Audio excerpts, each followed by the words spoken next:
Y buenas noches para los que se encuentran en México o en otras regiones cercanas a el país. Eh, Nos encontramos nuevamente en un programa de píldoras filosóficas en el cual siempre tenemos el gusto de tener distintos invitados y traer distintas temáticas relacionadas con la filosofía y que en esta oportunidad buscan precisamente filosófica para hacerle llegar a los distintos públicos y también dar a conocer un poco del trabajo de algunas autoras, autores, que van creando, pues por así decirlo, sí, propuestas y al mismo tiempo lo que queremos es promover vamos a decir, este conocimiento o este saber que muchas veces no se tienen los espacios adecuados para poder darle difusión. Bien, sin más, quiero presentar a nuestra invitada de esta ocasión, que es Janet Sotelo Villacorta. Se graduó de la licenciatura en Filosofía por la Facultad de Filosofía y Letras, estudió la maestría en Filosofía dentro de la Universidad Iberoamericana, con una investigación sobre los símbolos aprofánticos en Marguerite Porete. Cursó la especialidad de Historia del Arte del posgrado de Historia del Arte de la UNAM. Sus líneas de investigación se desarrollan en filosofía de la religión, particularmente en autoras medievales, europeas y del norte de India. Ha participado en numerosos congresos y es autora del libro Símbolos auditivos en el cántico espiritual, Sonido y silencios en la mística de Juan de la Cruz, que fue su investigación de licenciatura a cargo de la doctora Senia Yemenes Escardo.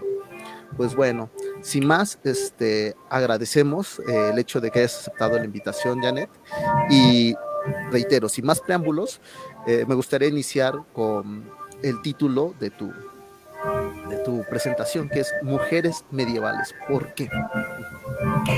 Hola, pues en realidad muchísimas gracias por la invitación. Es un placer estar aquí y estar compartiendo sobre estas mujeres. ¿Por qué mujeres medievales? Hay en realidad dos advertencias para la exposición o para este diálogo que vamos a entablar hoy, que en realidad se vuelven los objetivos de la misma.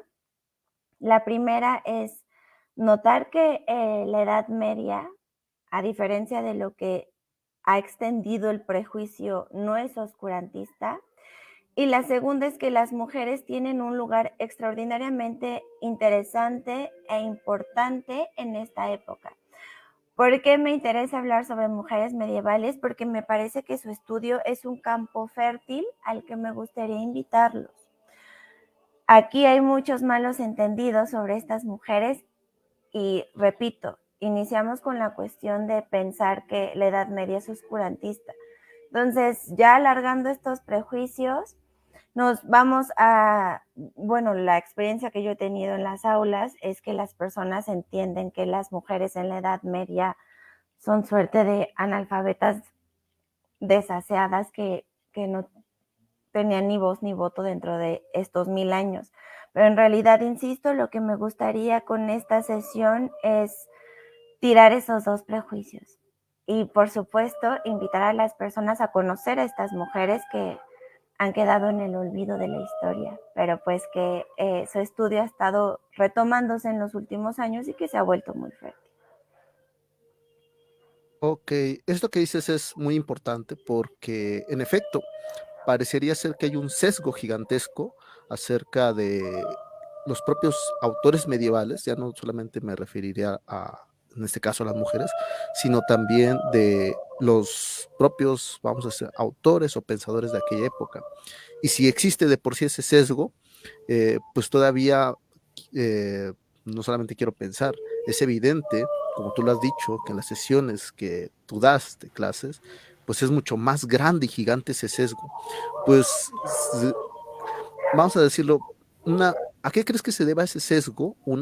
Por un lado, y otro, mmm, porque evidentemente es importante romper este prejuicio, porque creo que dices un punto muy medular, que es el de pensar que las mujeres solamente pues tenían X o Y labor que ni siquiera estaba ligado con la parte, vamos a decirlo, académica o Intelectual. intelectual. Ujú, muy Uh-huh. bien. Serían un poco esa como para abrir este diálogo. ¿Por qué pienso que existe este sesgo? No sé si pueda contestar esa pregunta, porque, o sea, en realidad lo que me preguntas es por qué estas mujeres no han sido estudiadas. Por ahí va un poco la pregunta exactamente, ¿a qué se debe que nadie, bueno, no nadie, sino muy poco se proponen estas autoras o estos textos? Porque quiero pensar que están los escritos, pero pocos se acercan a ellos, ¿no? Bueno, creo que es una pregunta que tal vez nos llevaría el resto de la vida a responder, pero en realidad también me parece muy interesante apuntar que las autorías de estos textos, restaurar o restablecer las autorías hacia las mujeres de esta época es una labor que se ha dado apenas el siglo pasado. Los textos de muchas de estas mujeres, como Hadewig o Marguerite Porete, fueron traducidos incluso al latín. Estas mujeres escriben en lenguas vernáculas. Muchos de estos textos son traducidos al latín y a otros idiomas. Sin embargo, generalmente en la historia los textos quedan como anónimos. Entonces, restablecer la autoría ha sido un trabajo apenas que se ha hecho el siglo pasado. Por eso todos estos estudios e incluso cuando doy cursos sobre estas mujeres, cuando yo me detengo a hablar sobre sus vidas, es muy poco lo que se puede decir sobre ellas. Esta mujer que refería como Hadewig, incluso hasta hace 10, 15 años, era referida como Hadewig de Amberes. Aquí esto ha cambiado a partir de, insisto, como 10 años menos, que sabemos que no hay algo que la pueda ligar a este lugar. Entonces, era lo que yo les decía a mis alumnos. Generalmente la encontramos como Hadewig de Amberes, pero si rastreamos los libros editados apenas hace 10 años, entonces ya la encontramos solo como Hadewig, porque es apenas hace 10 años que notaron que no hay algo que la conecte a este sitio y que en realidad fue un descuido de un investigador que entendió mal las cosas y de ahí todos nos fuimos como hilo de media pensando que se llamaba Hadewig de Amberes. Yo así incluso la refiero en mi tesis de maestría. Aquí hay un gran problema con estas historiografías de estas mujeres porque en realidad todo está en pañales. Los textos están, sin embargo, fueron difundidos como anónimos. Por eso la invitación o por qué hablar yo de estas mujeres generalmente lleva esta invitación a que las conozcamos y dos, las estudiemos con seriedad, tratando siempre de tirar estos prejuicios, porque la Edad Media está llena de prejuicios. Este es el sentido generalmente que yo le doy a las sesiones. Necesitamos, pues sí, tomar expertos en varias áreas, en historia, en literatura, en filosofía, para que de todos podamos empezar a hacer estudios serios de estas mujeres. Pero sí, apenas se ha restablecido su autoría, entonces desde ahí me parece que empieza a ser complicado. Ok, muy bien, me parece una introducción asertiva, muy clara. Qué bueno que llegas, Leonides. Bueno, te estábamos esperando, qué bueno que estés aquí. No sé si quieras hacer un comentario al respecto, o estamos apenas iniciando sobre porque el tema de mujeres medievales. Entonces, mm, sin más, si quieres comentar algo al respecto, Leo, te cedo la palabra. Adelante.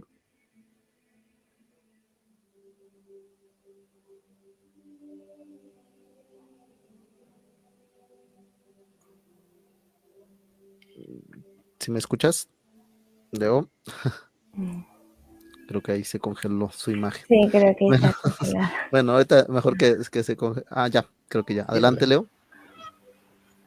Hola, hola, ¿me escucho? Sí. Es que les digo que estoy teniendo problemas con mi audio. Buenas noches, gracias por aceptar la invitación, Janet. Héctor, buenas noches, disculpen la demora, tengo aquí detalles técnicos. Janet, me agrada la temática, la verdad es algo que a mí en lo personal me gusta mucho. Y ya especial utilizaban eso para sacarme de varias dudas, ¿no? También tengo, por ejemplo, he estado escuchando que están hablando del medievo, ¿no? Las mujeres que trabajaron algo en el ámbito académico, pero brincándonos un poquito la situación, digamos, ¿qué pasa con la mujer normal, la cotidiana, digamos, en el medievo? Más o menos, ¿cuál era su probabilidad de poder en una sociedad como la medieval? De poder acceder a la educación, de poder escribir, de poder reflexionar en torno a varios temas. Común y corriente, ¿qué tan difícil tenía el poder acceder al conocimiento, digamos?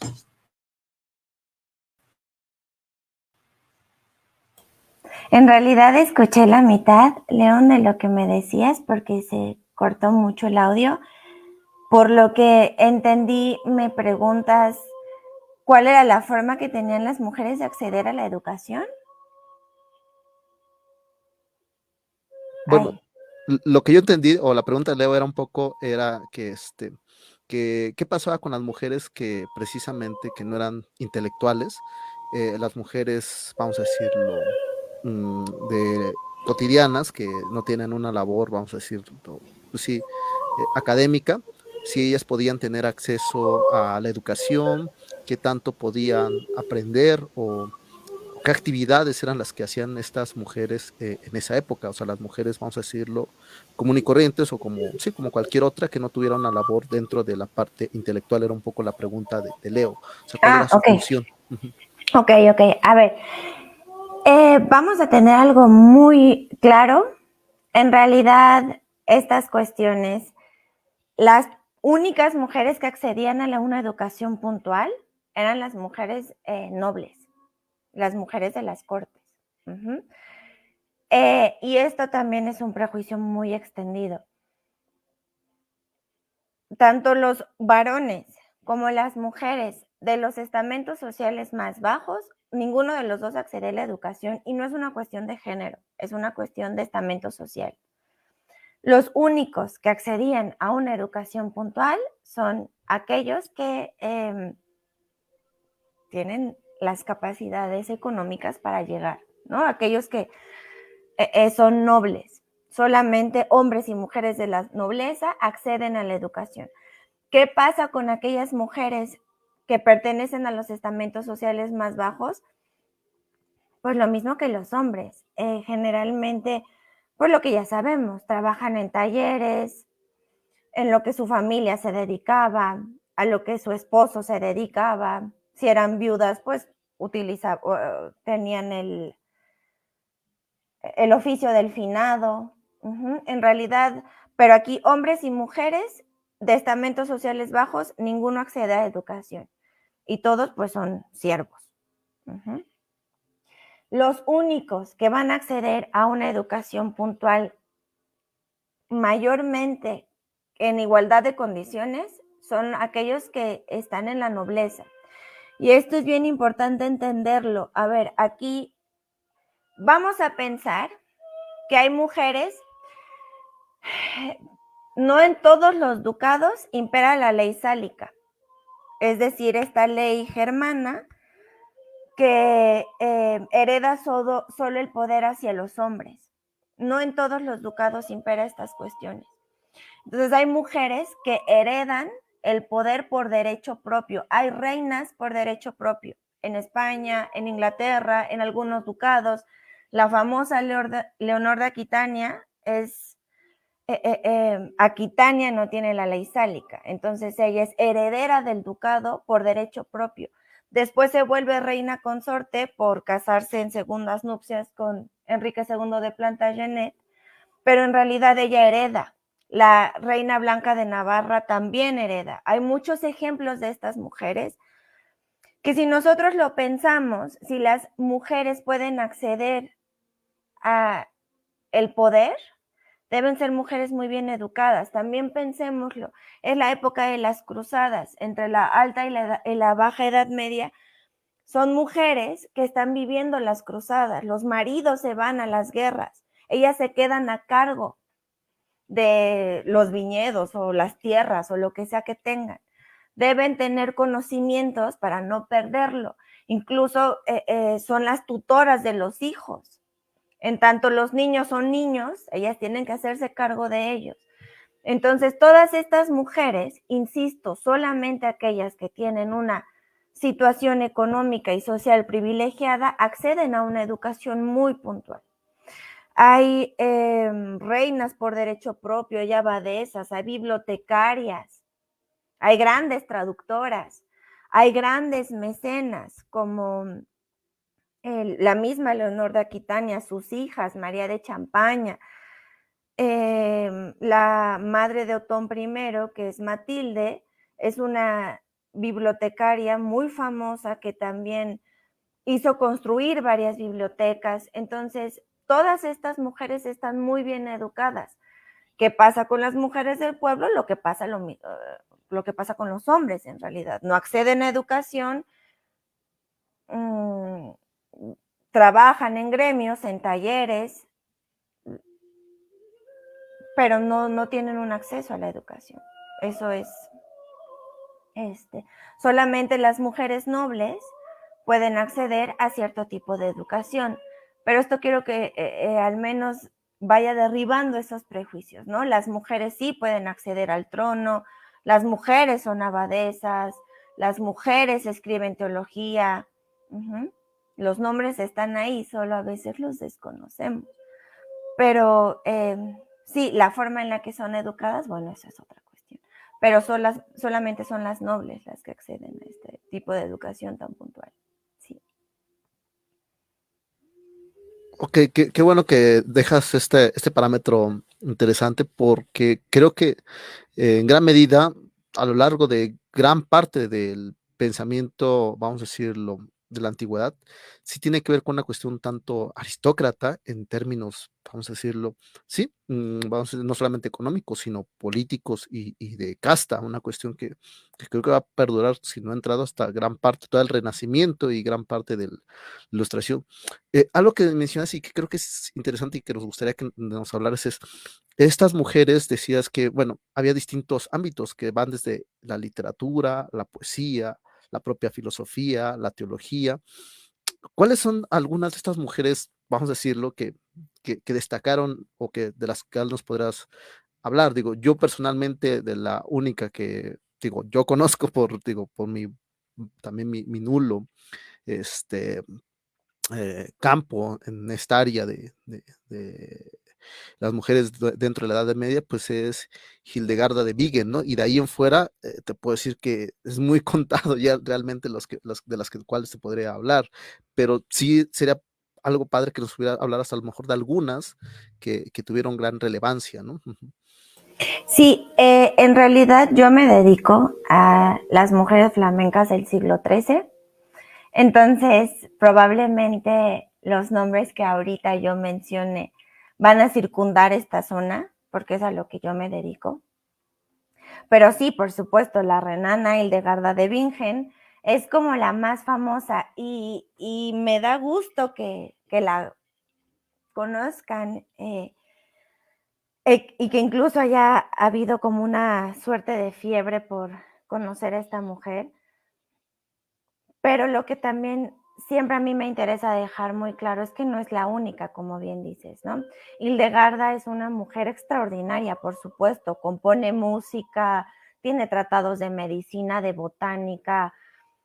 Hildegarda en uno de sus tratados habla sobre la eyaculación femenina, o sea, unas cosas que, claro, son extraordinariamente interesantes, pero no es la única.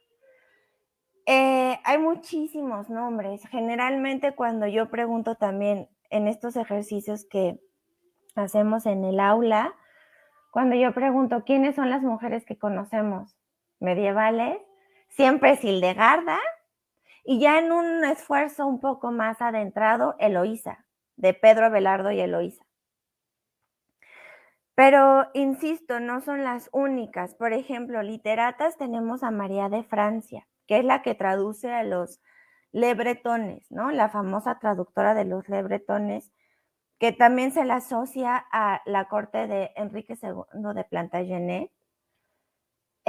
María de Francia es la que hace estas traducciones de la materia de Bretaña, o sea, todas estas cuestiones de Arturo, la mesa redonda, Merlín, ¿no? Y que también si nosotros pensamos, la propia materia de Bretaña tiene personajes femeninos muy interesantes, como el Hada Morgana o la Reina Ginebra, que es conocida por adúltera, ¿no? La Dama del Lago, que es la que es el hada madrina de Lancelot. Incluso dentro de la misma literatura tenemos personajes muy importantes. Pero insisto, los nombres dentro de las abadías que van resonando dentro de la tradición teológica, y por decirlos menos, bueno, tenemos a Hildegarda, a Elizabeth de Schonau, a Beatriz de Nazaret, a Gertrudis de Hefta, que no es poca cosa porque se le conoce como Santa Gertrudis de Hefta o Gertrudis Magna, Matilde de Magdeburgo, Hadewig, Marguerite Porete, Marguerite de Oin, Juliana de Norwich, Catalina de Siena,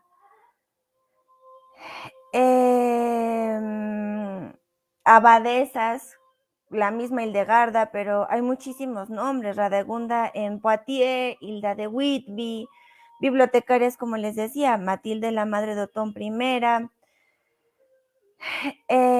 Por ejemplo, hay el caso escandaloso de una emperatriz bizantina del siglo XI que se llamó Zoé, que, bueno, la leyenda dice que tenía un joven amante y un día, por azares del destino, su esposo muere y al día siguiente ella mete a su joven amante y pues ya, ¿no?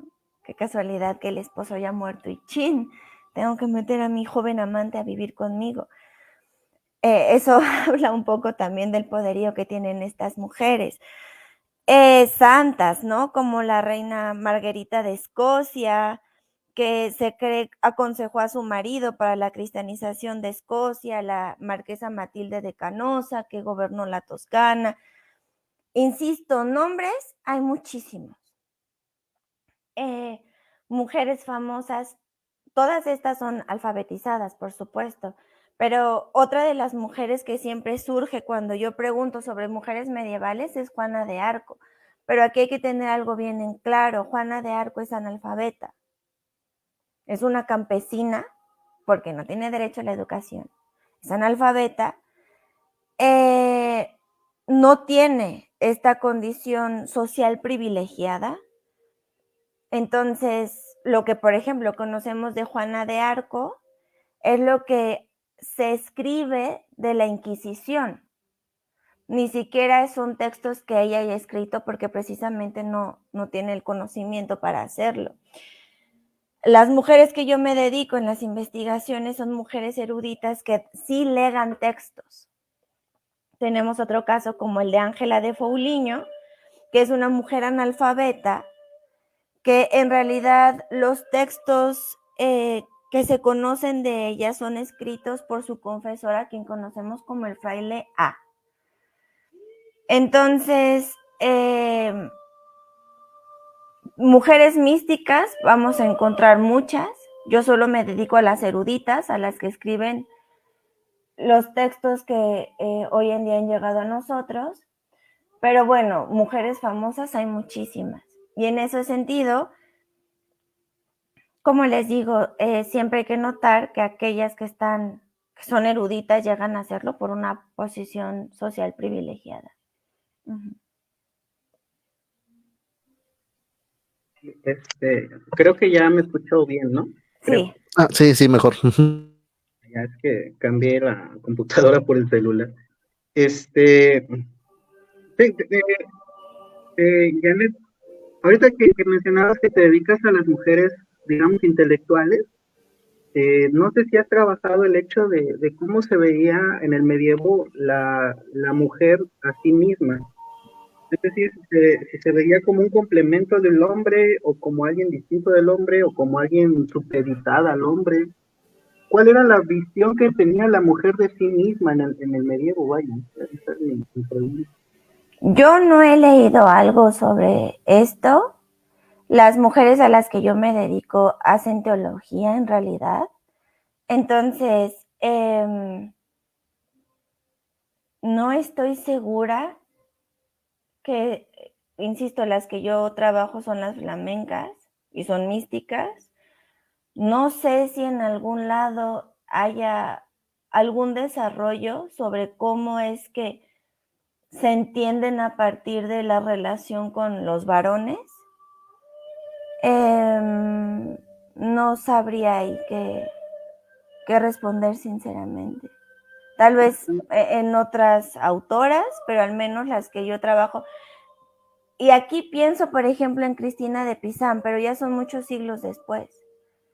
Pero no sé si alguna de ellas haya hecho un desarrollo puntual sobre la relación con los varones.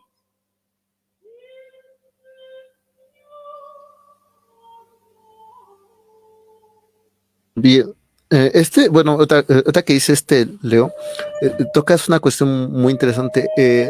La mayoría digo, no solamente en las mujeres, también en los pensadores de la Edad Media, tenían precisamente volcado el tema el problema de la teología, muchas veces en términos de la teología política.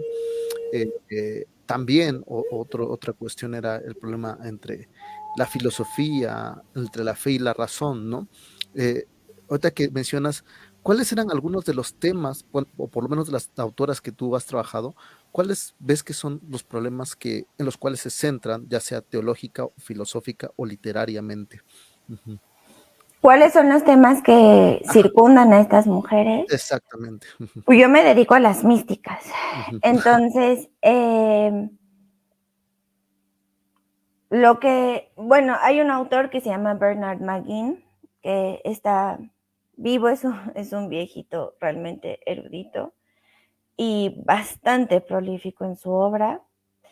Él lo que señala es que estas mujeres constituyen un parteaguas en la teología vernácula cristiana, porque lo que hacen es decantar la experiencia mística al cuerpo. Hablan en primera persona de estas experiencias y esto generalmente siempre es un debate muy interesante porque generalmente uno dice, adentrarnos en las cuestiones de lo místico es complicadísimo. Ya sea desde el cristianismo y estos puentes que a veces se hacen hacia otras tradiciones, bueno, es una locura.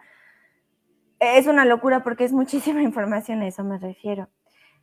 La mística cristiana se entiende en varias capas. Entonces hay que estar desmenuzando cada una para poder entender, si es que algún día se puede, lo que es la mística siquiera dentro del cristianismo. Bernard McGinn refiere que hay tres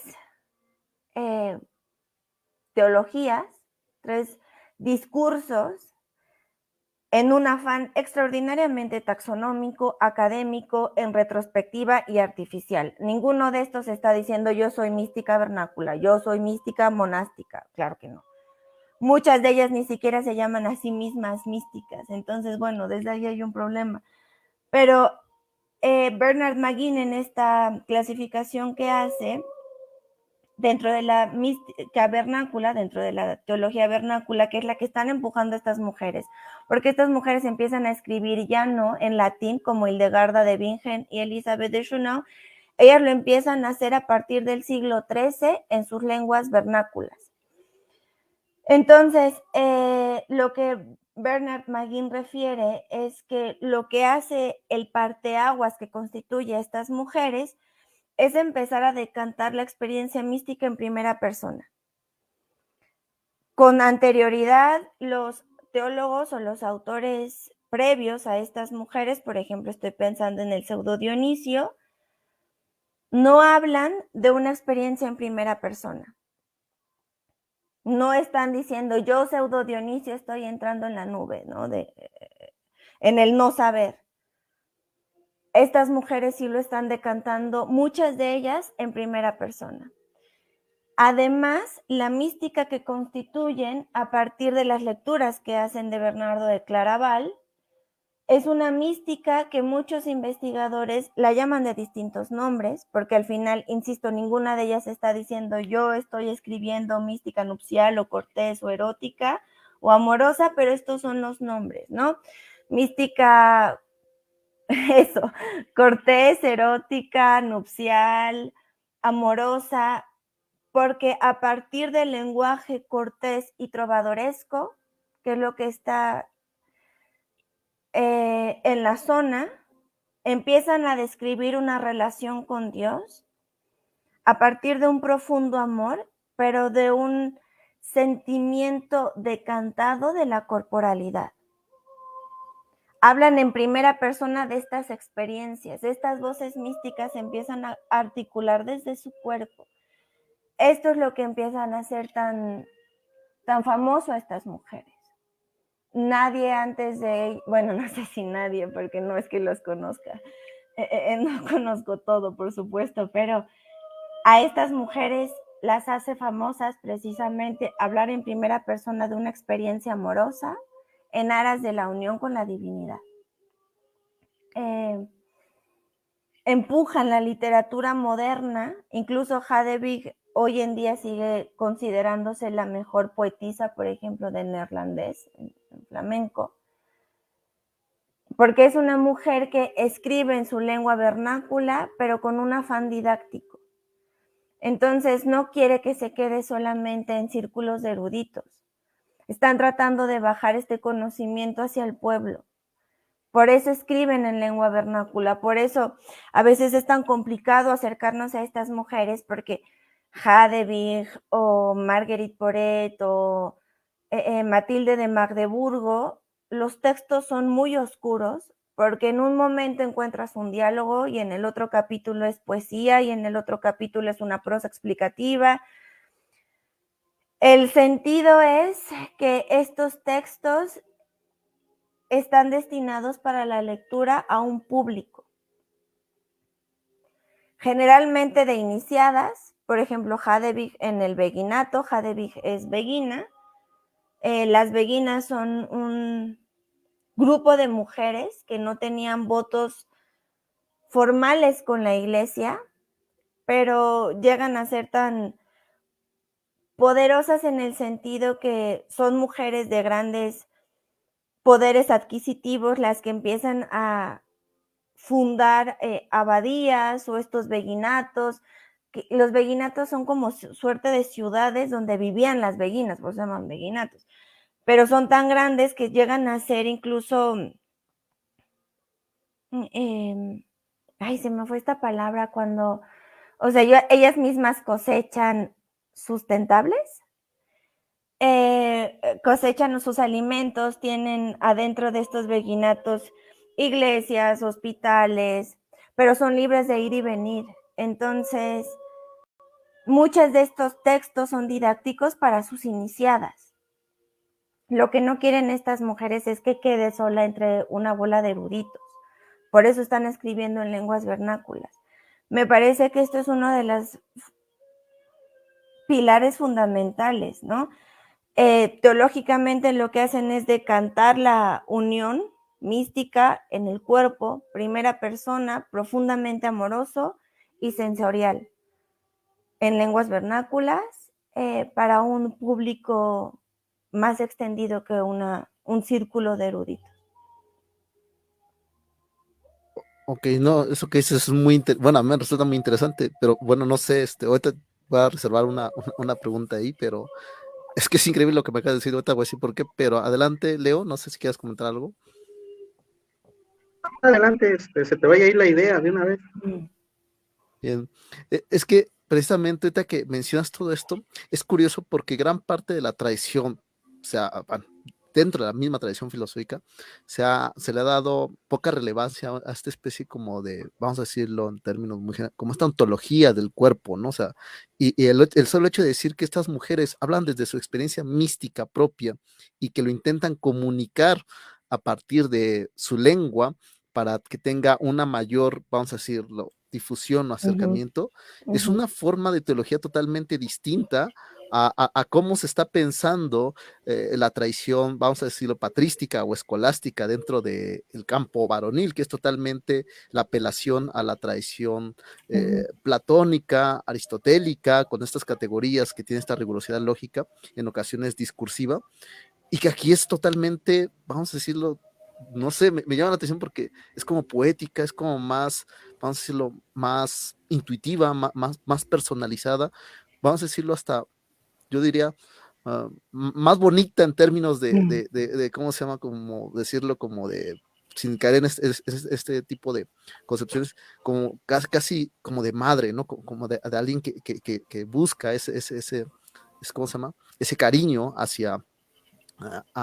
o compartir ese cariño, esa cuestión maternal, creo que digo, por eso a mí me llama la atención, digo, es totalmente distinto, o sea, ahorita que fuiste como señalar esos puntos, realmente me resultó increíble porque, digo, parece que la ontología, pensar ontológicamente el cuerpo y ya con las pinturas y con esta cuestión de la carne, las formas, pero te voy a hacer, yo siempre pensé que ahí se daba como este elemento, pero con esto que me dices de estas autoras medievales, mi concepción cambia totalmente a lo que yo tenía al respecto, ¿no? O sea, te lo juro, o sea, por eso te comentaba un poco ese comentario.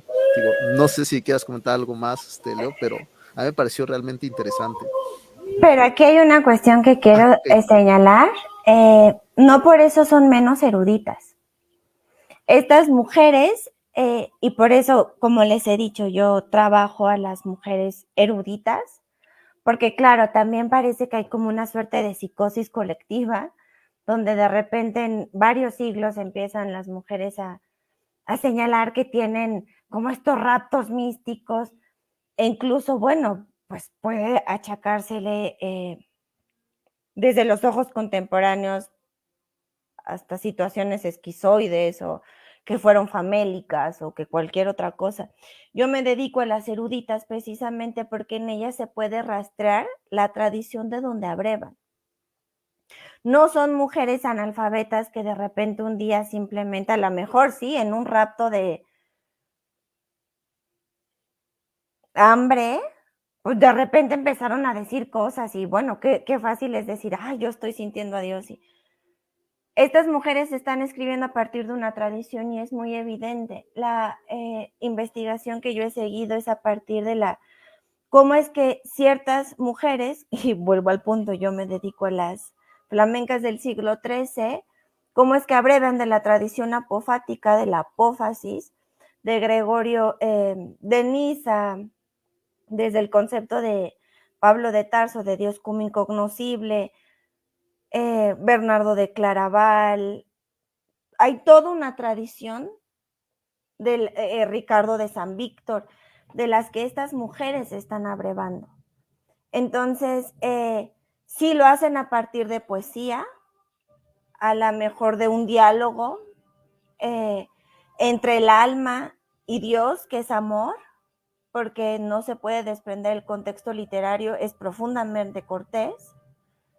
El ambiente intelectual de estas mujeres es cortesano, están empapadas con la literatura trovadoresca, son extraordinariamente eruditas, pero no hay que dejar de lado que, aunque no estén escribiendo comentarios como en la patrística o lo que decía Magín, como en la teología monástica o escolástica, no por eso son menos eruditas. En ellas rastreamos muchos conceptos que vienen arrastrando de toda la tradición. Entonces, esto es importante señalarlo. Lo están haciendo a partir de otro tipo de género, otro tipo de forma de expresión, pero no por eso son menos eruditas. Claramente tienen un conocimiento muy profundo sobre las escrituras, y esto es algo que también me gustaría señalar. Sí tenemos la forma de rastrear cómo es que muchas de estas mujeres eran educadas. Por ejemplo, en el monasterio cisterciense de Helfta, de donde es Gertrudis, y es un semillero en realidad de mujeres intelectuales, está en Sajonia, y bueno, ahí claramente se sabe que se estudia el trivium, el quadrivium, la Biblia, los textos patrísticos, las obras de los principales teólogos, y esto es evidente en la forma en la que están escribiendo ellas. Tienen un conocimiento patente sobre teólogos y sobre la Biblia. Una de las cosas por las que las persiguen a las beguinas y a las mujeres religiosas es porque estas mujeres empiezan a traducir la Biblia. Entonces, solo quiero que tengamos en cuenta que son mujeres que realmente son eruditas. No lo están haciendo desde un rapto ahí esquizoide o famélico. Son mujeres que conocen muy bien su tradición, que se anclan dentro de lo que después se llamará el misticismo cristiano. Insisto, ni ellas, no sé si ninguno, pero al menos los que yo he estudiado, hombres o mujeres, nadie está diciendo yo soy místico, ¿no? Nadie está señalando que tampoco son de la Edad Media, por supuesto. Generalmente se autodenominan como contemplativos o espirituales. Pero sí, o sea, lo que quiero que tengamos en cuenta es que son mujeres con un conocimiento teológico bastante profundo, que escriben desde este propio conocimiento, ¿no? Que están muy bien educadas en su propia tradición y que es desde ahí, desde donde están, pues sí, escribiendo. Janet, ahorita que mencionas todo esto, se me viene a la mente Santa Teresa de Ávila. La había yo leído hace muchos años y su obra más famosa esta de, no recuerdo, donde menciona que sentía que el amor de Dios, o algo así, que un ángel le había mandado, Dios le había mandado un ángel y con su lanza atravesaba su corazón, algo así. Y con el tiempo leí la novela esta de Dan Brown, ahí no recuerdo qué novela de él, pero ahí menciona la escultura de Bernini por algún papa, por la cuestión media sexosa que se puede ver ahí, cosa que hasta ahí me enteré que se podía interpretar así esa escultura. Pero a lo que voy es esos raptos místicos de los que habla, en este caso Santa Teresa, mencionas todo lo interesante, que era gente pues culta, estudiada, era gente pues que no era ignorante pues. Se pudieran catalogar, digamos, entre comillas, como algo pues real, verdadero, o visto, dijeras tú hace ratito, desde nuestra perspectiva moderna, que se trató más de una cuestión de ¿cómo se dice? Como de sugestión o de enfermedad o de física, no sé, algo así. Hay evidencia como para señalar si hay algo ahí místico, espiritual, metafísico, digámoslo, o realmente podría haberse tratado de algo más, no sé, autosugestivo, psicológico, de una enfermedad, no sé. Bueno, aquí ya nos metemos en categorías bastante complicadas, ¿no? Saber si es verdad o no ya es una cuestión epistémica. Y aquí ya nos metemos en cuestión, o sea, diría mi abuela, en camisa de 11 varas. ¿Qué es verdad y qué no es? Y creo que yo no soy quien para siquiera empezar a dibujar una respuesta sobre estas cuestiones epistémicas. ¿Qué es la verdad? Llevamos miles de años tratando de saber lo que es y seguimos con la misma duda. Entonces, aquí hay un gran problema en conceptos. ¿Qué es verdad o qué no? No lo sé. Estas mujeres lo están viviendo como algo que acontece en primera persona, sí. ¿Es sugestivo? No tengo ni idea. No sé si... O sea, volvemos al problema de las categorías. ¿Qué es verdad y qué no? Estas mujeres lo están hablando desde la primera persona. Ahorita tengo en mente, por ejemplo, Hildegarda de Bingen o Hadebig, que hablan en primera persona. Yo estaba en la mañana de Pentecostés y sentí las lenguas de fuego. Si es verdad o no es verdad, ahí tenemos un grave problema de categorías epistémicas, ¿no?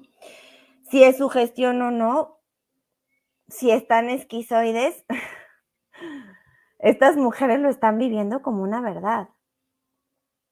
Y aquí hay algo muy interesante y algo que siempre comento con mis alumnos. El hecho místico transforma la vida de quien lo está viviendo. Hay una transformación, que también hay otros grandes prejuicios. En la mística en particular es esta cuestión de las sustancias psicoactivas. La gente cree que por darse un pasón y entonces ver a la Pachamama derretirse tuvo una experiencia mística. Vemos. Hay muchísimas cuestiones dentro del estudio de la mística que son profundamente interesantes, pero al menos como lo están viviendo estas personas, hay una transformación de vida. No nada más es relatarlo, ¿no? Como siempre les digo, pues si tienes un encuentro con una sustancia psicoactiva, pues claro, empiezas a decir, bueno, es que yo de repente vi que se derretían las paredes y la Pachamama me habló y pues qué padre por ti, pero estas mujeres tienen miedo de hablar porque no se puede hablar de eso. Estamos partiendo de una tradición teológica que nos está diciendo que Dios es incognoscible, que de Dios no se puede hablar. Entonces, hay muchísimas aristas dentro de estas cuestiones, pero yo no me siento ni siquiera cerca de la categoría epistémica si es verdad lo que están viviendo. Ellas lo hablan en primera persona, son ellas las voces de su experiencia. Entonces, bueno, en ese sentido, al parecer para ellas sí era una realidad. Si tienen ahí alguna cuestión neuronal, no tengo ni idea.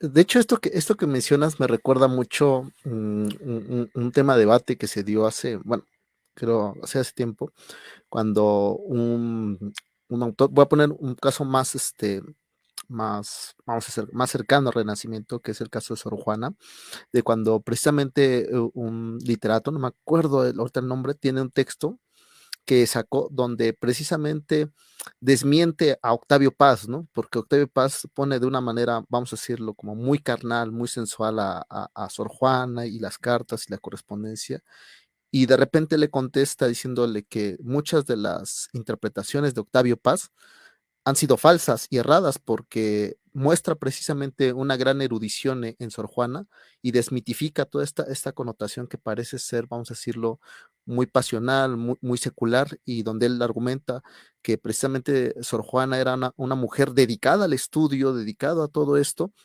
y que gran parte de lo que hace, vamos a decirlo, Octavio Paz es especie de generar toda una especie de teatralidad, una especie de formas ahí exóticas en Sor Juana, cuando realmente era todo lo contrario y estaba a un nivel, y eso que mencionabas hace rato, que estaba a un nivel intelectual de algunos grandes, vamos a decirlo, padres o teólogos de aquel momento. Y quiero pensar que en esa misma tónica están estas mujeres, ¿no? O sea, muchas veces creo que, como tú dices, hemos hecho menos ese labor que a pesar de ser poesía, tiene totalmente un conocimiento, eh, vamos a decir, de facto, que para aquella época, pues era muy difícil que ya no siquiera solamente las mujeres, algunos propios hombres tenían. Y creo que eso ya nos habla de un grado o de grados de, de preparación formativa, académica, teológica, de un segundo orden que como bien mencionas, saber si estas subjetividades eran o no, ¿verdad? Pues es un problema efectivamente epistémico del cual no podemos saber, y es donde entran luego, qué bueno que me dices, que ahorita se me viene esto, vienen distintas interpretaciones. Yo te preguntaría un poco la siguiente cuestión, o sea, ¿cuál sería una forma, vamos a decirlo, supongamos que alguien quiere leer a alguna de estas autoras, ¿cuál sería la forma, vamos a decirlo, más asertiva de poder tener como un acercamiento correcto y evitar de repente estos, vamos a decirlos, estos saltos temporales, ¿cómo se llama? Estas cuestiones que podrían malinterpretarse o generar precisamente tal vez una interpretación errada respecto a esta cuestión, se me fue, que para los historiadores es casi un pecado, ¿cómo se llama? ¿Los anacronismos? Exactamente, los anacronismos, exactamente. ¿Cómo evitar ese tipo de anacronismos y tener como una lectura para que se pueda uno acercar a estos autores? Porque de por sí acercarse a un autor medieval implica un trabajo. O sea, yo pienso en Maimónides. O sea, para mí la primera vez que leí a Maimónides quedé absorto. Tuve que, como dices, leer textos del Génesis, cotejar algunos conceptos en hebreo Exacto. y entenderlo, ¿no? Yo te preguntaría, somos más cercanos a la tradición, vamos a decir, la católica, cristiana, pero aún así yo creo que hay cosas o tips que nos ayudarían para poderlas entender mejor y no cometer estas, vamos a decir, barbaridades. Como señala ahorita no me acuerdo de este profesor, acerca de Octavio Paz, ¿no? Porque de repente él dice, es que son barbaridades lo que él está diciendo acerca de esta mujer que era un gran referente intelectual y que estaba a la altura de un teólogo o, vamos a decir, a un filósofo de aquel momento que estaba al mismo nivel, ¿no? Entonces, para no llegar a esos disparates, ¿qué formas de lecturas tendríamos o qué tipo de acercamiento podríamos tener? Pues es la pregunta de los 64,000, ¿no? Y que creo que todos los que estudiamos siquiera algún autor intentamos. No sé si lo logremos, pero al menos lo intentamos. Bueno, yo creo que a lo mejor hay como dos tipos de lecturas.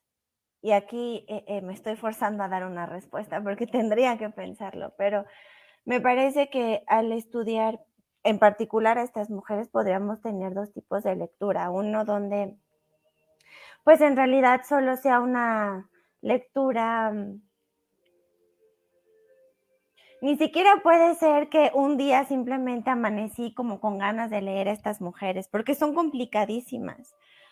Recuerdo una vez a una alumna cuando yo empezaba a estudiar estas cuestiones que hablé sobre Marguerite Porete, mandó traer su libro de España, el libro de Marguerite se llama El espejo de las almas simples, en aquella época no se conseguía en México tan fácil, lo mandó traer de España y cuando llegó me dijo, es que lo traté de leer y no entendí nada. Pues sí, claro, o sea, los textos son realmente oscuros y creo que cualquier filósofo, cualquier autor de cualquier edad, es oscurísimo. El primer tip que todos tenemos es desprenderte de estos prejuicios, ¿no? Olvidar que somos estas personas del siglo XXI, cómodos desde la Ciudad de México con Instagram y Facebook y plantarnos en aquella época. Yo creo que lo primero que debemos hacer es liberarnos de prejuicios. Pero para liberarnos de prejuicios tenemos que conocer los contextos, siempre contextualizar a los autores. Si un día simplemente me levanto y quiero estudiar a estas mujeres, bueno, pues a lo mejor solo por el goce estético que nos provocan las poesías o los textos, y eso es un tipo de lectura que no es menor, pero me parece que si ya queremos empezar a estudiar a estas autoras con rigurosidad y seriedad, bueno, pues ya son otras formas de hacerlo, ¿no? Me parece que en cualquiera de las dos siempre hay que evitar estos anacronismos y siempre evitar estas cuestiones. Yo no sé de qué maestro hablas con Octavio Paz, pero bueno, también en las en los temas que estudio, pues no falta ahí algún ignorante con iniciativa que diga, bueno, ahorita voy a hacer un texto sobre esta mujer y desconocen por completo a la persona y lo quieren llevar hacia otra tradición o hacia otro autor. Bueno, hacer puentes, o sea, por eso, y también es algo que comento generalmente en las aulas, hacer lecturas comparadas es complicadísimo porque tienes que saber muy bien de los dos autores o de las dos tradiciones. Si no, quién sabe qué estás haciendo disparates o barbaridades. Ay, es que yo creo que esto es así, pues como que me suena y esto lo hago, ¿no? Solo porque se oye bonito o escribo muy bien. Pues no, pues sí, siempre la invitación es a la rigurosidad, pero me parece que indispensable siempre es contextualizar al autor.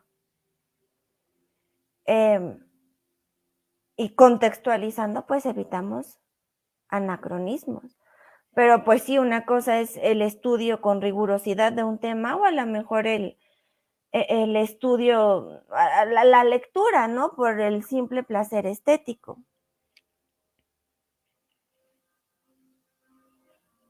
De hecho, ahorita que dices, el autor es Alejandro Soriano Valles y tiene este texto que se llama Doncella del Verbo, donde te digo, precisamente critica la interpretación que hace Octavio Paz, porque en uno de los textos dice, es que creo que Octavio Paz habla que en un arrebato de euforia está Sor Juana y con una cuestión sexual, y dice, no, no, no, no, es que este señor, o sea, Octavio Paz, con todo el respeto que se merece a nivel intelectual, no está entendiendo que la mujer vive en un contexto, Claro, tiene una, vamos a decir, una formación teológica, exacto. tiene ciertos, está claramente contestándole a tal o tal persona, y está la correspondencia, y que ver que también es apreciada dentro de las propias, vamos a decirlo, dentro del propio estatus eclesiástico, y lo que está diciendo es totalmente una interpretación desde sus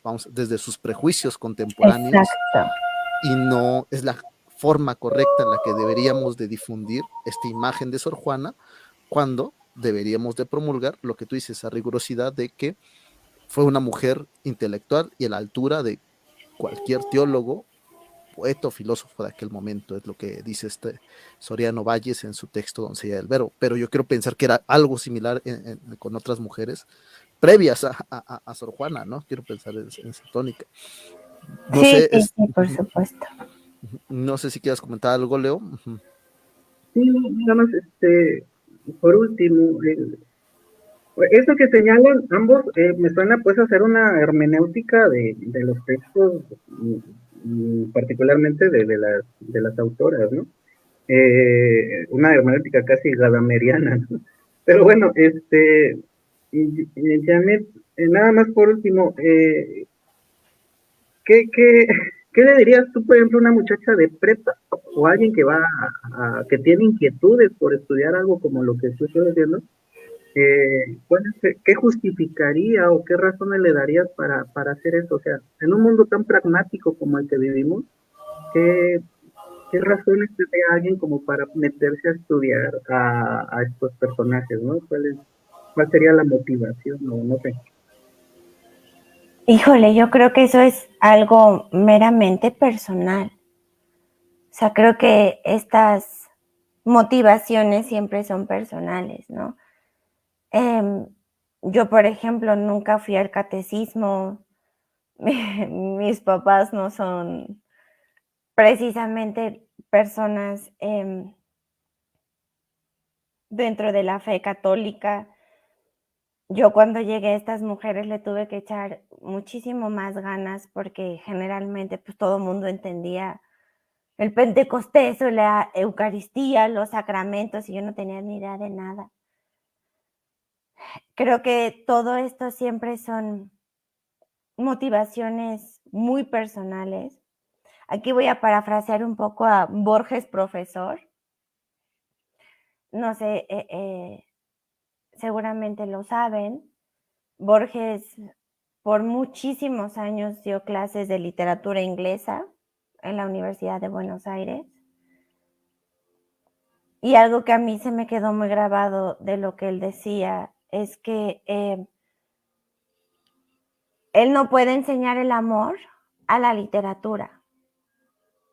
Él puede enseñar el amor que él le tiene a ciertas páginas o a ciertos autores, pero que el amor a la literatura no se puede enseñar.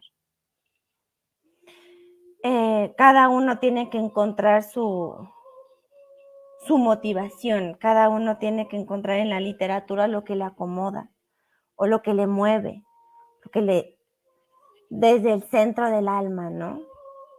Desde ese hondón del alma, aquello que te mueva. Entonces yo creo que, pues sí, en ese sentido, no sé si hay algo que uno puede enseñarle a los chicos o a los alumnos para que se interesen por esto. Creo que uno solamente puede echar luz sobre lo que uno ama como profesor. Y si alguien a partir de eso se enamora, pues muy bien. Si no, pues que siga su camino en el sentido que seguramente habrá algo de lo que se pueda enamorar. Por eso yo aquí recuerdo a Borges y me gustaría citarlo, no sé dónde tengo mi libro, pero eso que dice a mí me resuena mucho, ¿no? Yo no puedo enseñar el amor por la literatura, enseño las páginas que a mí me han movido, los autores que a mí me conmueven. Si no, o sea, si esto que yo estoy enseñando no conmueve, pues entonces busca algo que sí lo haga. Hay mucho, hay para todos, ¿no? Pues sí, yo creo que uno como profesor solo puede echar un poco de luz y si los alumnos se interesan, pues qué mejor. Y si no, seguramente habrá algo en lo que sí se puedan enamorar, pero me parece que eso es algo meramente personal y es algo que uno tiene que buscar. No puedes obligar a alguien y generalmente, pues sí, uno cuando es profesor es muy apasionado. Uno está leyendo, por ejemplo, la poesía de estas mujeres y les digo, muchachos, ¿cómo no se simbran con esto, no? Y algunos sí y algunos no, pero creo que eso ya es personal, no creo que el amor a un tema o a un autor se pueda enseñar, se comparte, pero si no, pues entonces probablemente llegar a otro profesor con otro tema que a lo mejor te llene. Creo que es importante para los chicos, o sea, tanto los varones como las niñas de prepa, pues al menos, y ni siquiera, o sea, no solo de prepa, también, que es la labor que yo me he impuesto un poco. Hablábamos Héctor y yo antes de entrar al aire. Incluso los medievalistas desconocen a estas mujeres. Hay gente muy erudita dentro del con estudios medievalistas, pero no tienen ni idea que estas mujeres existen. Entonces, a cualquier nivel, creo que es importante pues rescatar del olvido a estas mujeres, estudiarlas, traerlas a la luz, quitarnos todos estos prejuicios. Y ya ni siquiera en una cuestión de género, o sea, desde pensar que la Edad Media no es oscurantista, que es una barbaridad, hablando de barbaridades, pensar que en 1000 años no pasó nada.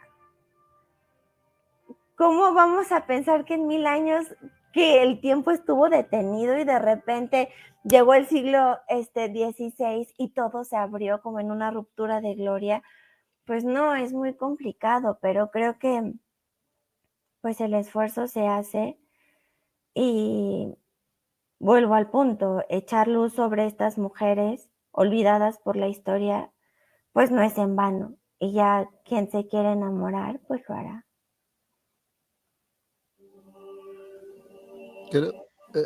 Bueno, esta reflexión que dices es muy bella, me recuerda precisamente a gran parte de el entusiasmo que surge por los autores medievales. No me dejará mentir, de hecho a Leo lo conocí porque cuando lejos de mi misma generación de la UAM. Entonces él curiosamente estaba muy clavado con la cuestión religiosa. Entonces también estaba ahí como relacionada con esta parte entre la teología y la filosofía. Entonces, yo tenía también un ápice muy cercano a la parte medieval. O sea, yo tenía la idea de estudiar como cosas cercanas a la parte de la filosofía medieval, bueno, al pensamiento de estos autores medievales, pero efectivamente parece ser una cuestión muy de carácter más personal, ¿no? O sea, yo, de hecho, en una clase de Dussel, cuando oigo de Maimónides, ni siquiera aborda a su totalidad. Compro el texto, veo que no aborda y me voy y empiezo a buscar y, oh, sorpresa, ¿no? Un mundo que me acercó a otros autores como algunos árabes, Al-Farabi, etc. Y te das cuenta que hay como bien señalas, hay una abismal cantidad de autores que hemos dejado de lado. O sea, y recuerdo en un texto de George Kramer sobre Maimónides, donde habla del renacimiento bíblico del siglo 12, 11, 10 y 12 hasta el 13, y donde vemos una serie de lingüistas y debates que de repente desde mi punto de vista no me parecen tan, vamos a decirlo, tan someros, sino con una especie de reflexión que tanto lingüistas como algunos, vamos a teólogos o algunas disciplinas, pues parecería ser no tan relevantes, digo, obviamente con la connotación religiosa, la cosmovisión de su época, sin caer en este anacronismo, pero que no son tan, vamos a decir, que no suenan tan disparatadas, ¿no? Que no suenan tan absurdas como se ha trivializado el pensamiento que bien se ha señalado. Por lo menos 1000 años de historia están ahí y son evidentes que construyeron, que fueron trabajando y que no nada más es como, bueno, pues sí es la etapa de religiosa y bíblica y ya. Simplemente cuando les hablo de la psicología de Avicena, se quedan así como, y les pongo de repente el ejemplo con lo de Spider-Man, digo, es algo similar, no estoy diciendo que sea igual, pero evidentemente vendría siendo como la noción de intencionalidad, de intención, entonces se quedan, entonces, pero es como tratar de encontrarles ese vínculo, ¿no? Entonces de repente, yo recuerdo que en una ocasión un alumno me dijo, profesor, ¿podría hablarnos más de este autor llamado Avicena? Le dije, ¿o dónde puedo conseguir lecturas de eso? Y yo creo que eso ya es ganancia, o sea, el hecho de que a alguien le surja la inquietud de decir, bueno, pues mira, chécate esto, o sea, pues es que eso yo nunca lo había escuchado, o sea, la visión árabe, digo, bueno, son los musulmanes realmente, más que los árabes son generales, pero los musulmanes tienen ciertas cuestiones así. Entonces fue algo muy interesante, y como tú dices, por ejemplo, ahorita cosas que yo no conocía me resultaron interesantes, digo, esta parte que parece ser que es hasta el Renacimiento, estas ontologías corporales, pues sí están ahí, obviamente con otra perspectiva, pero creo que son fundamentales. Y como para ir igual cerrando, digo, porque siempre tenemos el enemigo de todo, siempre es el tiempo, pero antes de cerrar, me gustaría preguntar, ¿cuál sería la relevancia de estos, vamos a decirlo, de revelar o de mostrar el pensamiento de estas autoras, no solamente, vamos a decirlo, en el campo básico, sino ya en un nivel profesional o, si no profesional, también en otras áreas de estudios? ¿Cuál sería la relevancia? Porque muchas veces es que están estudiando medievales y eso ya es del pasado, y pues ya lo pasado pues, atrás, ¿no? Hay que trabajar en cuestiones modernas de progreso, esta idea un tanto instrumental. Yo te preguntaría, yo siempre digo que creo que sí tienen las relevancias volver a ciertos autores, y en este caso autoras, que es mucho más interesante. ¿Cuál sería esa relevancia, digo, en la parte académica, en la parte, vamos a decir, disciplinaria o de X índole? Esto a mí siempre me cuesta mucho trabajo, que es un poco también lo que decía León hace ratito, ¿no? En un mundo tan pragmático, tan utilitario, pues sí, generalmente, y bueno, nosotros que estudiamos filosofía, creo que hemos vivido siempre con ese prejuicio. ¿Y para qué? Y a mí me da mucha risa que incluso dentro de nosotros mismos, ¿no? Como si lo posmoderno sí nos estuviera dando pautas para algo. Claro, o sea, ya estudié posmoderno y entonces ya, o sea, me hice millonario, me hice extraordinariamente feliz, o yo qué sé, ¿no? O sea, realmente tiene un fin práctico. Pues me parece que el fin práctico en realidad es la reflexión. Como nos decía un maestro, el doctor Hornefer de la facultad, es que los filósofos somos los inútiles por excelencia, sí, claro. Claro, y él siempre nos decía en las clases, ¿no? O sea, si se descompone una televisión, pues el electricista o no sé quién componga televisiones, pero pues todos ellos van a saltar y lo van a poder decir y nosotros vamos a, son 4 causas aristotélicas y no servimos para nada. Pues no, o sea, me parece que desde ahí entendemos que una relevancia tal vez práctica, pues está bien complicado. Me parece en realidad también que la filosofía se ha planteado las mismas preguntas desde siempre. Y esto que nos decía León, ¿no? O sea, y es verdad, bueno, es que vamos a partir, que es la verdad. Han sido milenios de filosofía, milenios de reflexiones filosóficas o milenios de un desarrollo del pensamiento. Hemos llegado a algo, es una discusión muy grande. ¿Cuál es la relevancia de estas mujeres? O sea, si lo vemos en una cuestión pragmática, no, pues no sabría qué contestar. ¿Qué hizo después? O sea, yo tuve una ventaja material a partir de que he estudiado a estas mujeres, pues vemos. O sea, no lo sé. ¿Por qué es importante regresarnos a la historia del pensamiento? Me parece que es algo que vuelvo al punto, ¿no? Es algo muy personal. ¿Cuál es la relevancia de estudiar pensamientos que ya caducaron en ese sentido? Porque nada de estos términos me llenan. Porque seguimos regresando a estos pensamientos, también siento que es una cuestión muy personal. El gusto por el conocimiento, yo lo diría. El gusto por saber, por ejemplo, ellas, ¿no? Que hablan desde la tradición apofática, que es el discurso de lo inefable, el discurso que se sabe imposible. Y es al menos la satisfacción de ver cómo el pensamiento humano se va construyendo a partir de aquello de lo que no se puede decir. Cómo estamos empujando el pensamiento humano. Ver cómo, o conocer cómo estas mujeres a partir de lo incognoscible están describiendo o están desarrollando sus discursos. Tiene una relevancia y gracias a que sé de estas mujeres voy a poder construir una casa, no. ¿Voy a poder construir un puente? Pues seguramente no. Me parece que es una cuestión de deleite tal vez epistémico, ¿no? Saber cómo estamos desafiando la inefabilidad, cómo estamos haciendo desarrollos a partir de lo que no se puede decir, cómo estamos construyendo pensamientos, y creo que eso es todo lo que nosotros como estudiantes de filosofía hacemos. Porque esto que nos provea, no sé, conocimiento para poder hacer una casa o un coche o volar, pues es complicadísimo, ¿no?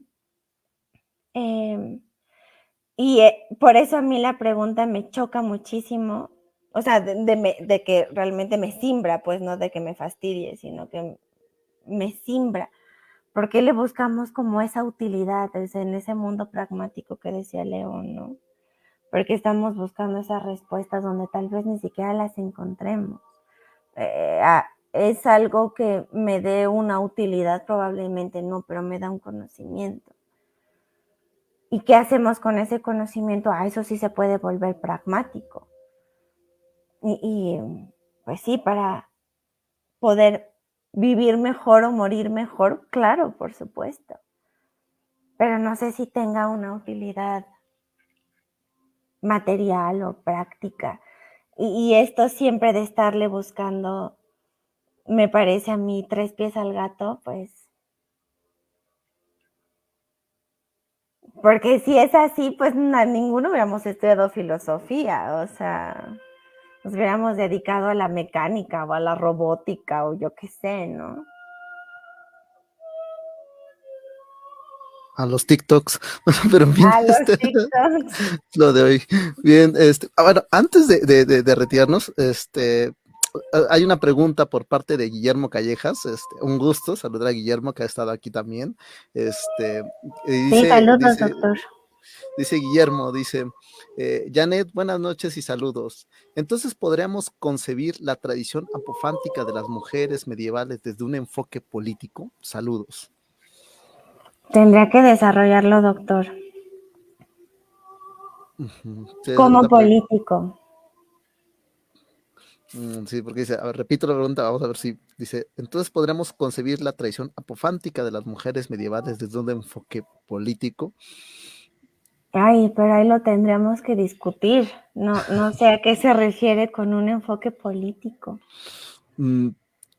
Bueno, no sé, digo, eso me recuerda a una cuestión, una vez una ponencia en la UNAM, precisamente sobre, no me acuerdo qué autor místico, creo que era, no me acuerdo, para qué voy a mentir, pero precisamente alguien estaba hablando sobre los autores medievales y místicos, pero mencionó a uno, no sé, San Juan de la Cruz, ¿no?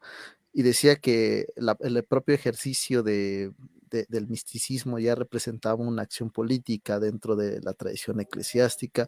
Digo, me pareció de repente como muy forzada la lectura, pero no sé si a eso se referirá o se referirá al problema de la teología, bueno, pero ahí sí queda muy claro el problema de la teología política, que es el de la revelación, ¿no? Pero no sé, en los místicos, como sé, porque como bien lo señalas, el no decir, el comunicar lo que no se puede decir, pues es todo lo que lo cubre el problema de la tradición, del misticismo, o sea, el propio cierre del Tractatus de Wittgenstein lo deja ahí claro, de lo que no se puede hablar es mejor callar, ¿no?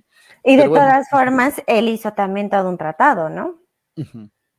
Sí, entonces, exacto, es curiosamente, que pese al tratado que parece que son axiomas oscuros, genera ¿Qué esta son? comunicación. ¿Qué son? Son Sí. oscurísimos, pero eso es, sí, ahí, doctor, qué gusto que nos esté oyendo, pero ahí sí tendríamos que sentarnos a discutir porque no entiendo en qué sentido político.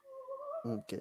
Pues bueno, Guillermo, ya escuchaste la respuesta, digo, una disculpa, No digo, me habrá entendí que, la pregunta porque no entendía. sí, No hay habrá respuesta. que, no hay respuesta, pero en verdad nos da gusto que nos estés sintonizando, que Sí, estés eso sí. viéndonos y sobre todo que estés aquí presente.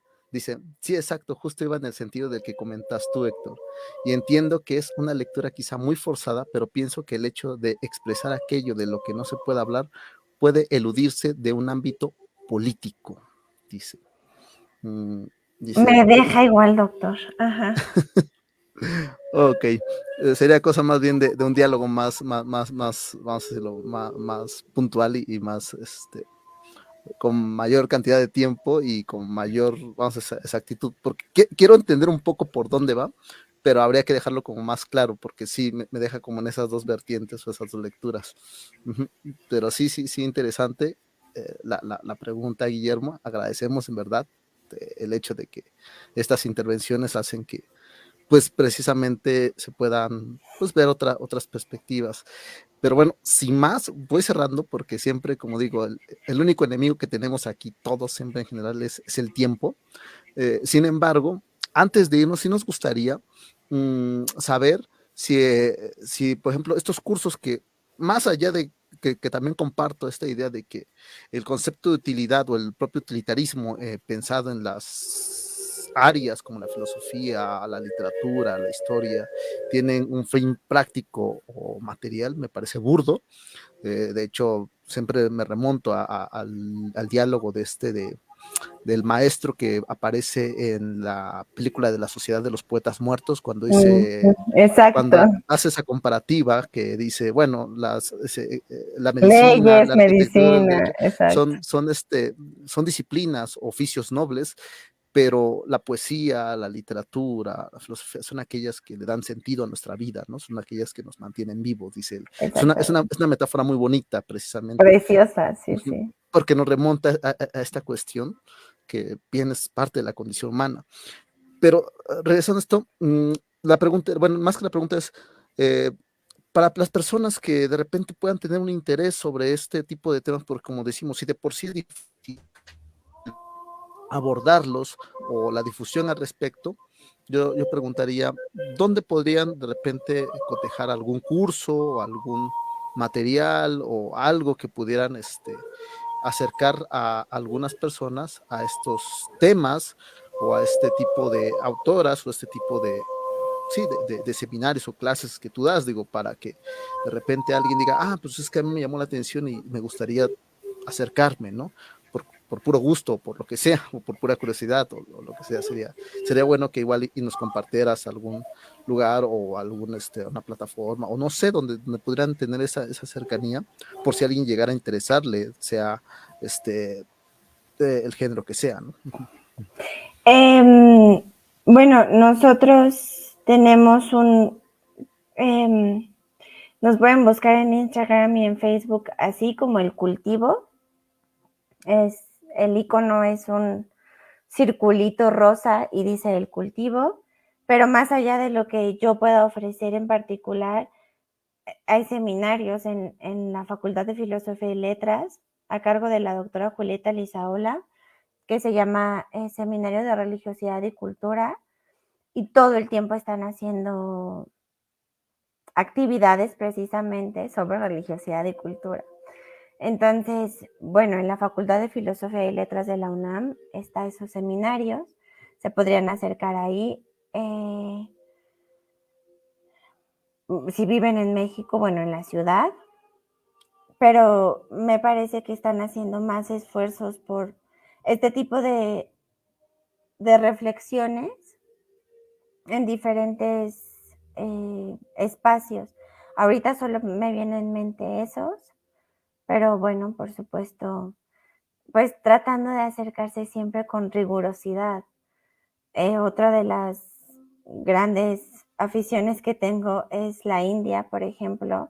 El Colegio de México ofrece también muchos cursos, la misma UNAM también. Pues acérquense a estas grandes instituciones. Las grandes universidades pues tienen estos departamentos dentro del Colegio de Filosofía. Supongo que en letras y en historia debe ser lo mismo. El doctor Guillermo Callejas está dentro de Acatlán, entonces, bueno, pues acérquense a estos lugares donde hay gente que es muy erudita y que brinda cursos, entonces, pues sí, ese sería mi consejo. Sí. Ok, pues en verdad agradecemos Janet. Lamentablemente Leo tuvo que salir antes por las fallas que tenían de su celular, pero bueno, en verdad agradecemos el hecho de que hayas estado aquí, que nos hayas otorgado este tiempo, digo, sobre todo un domingo,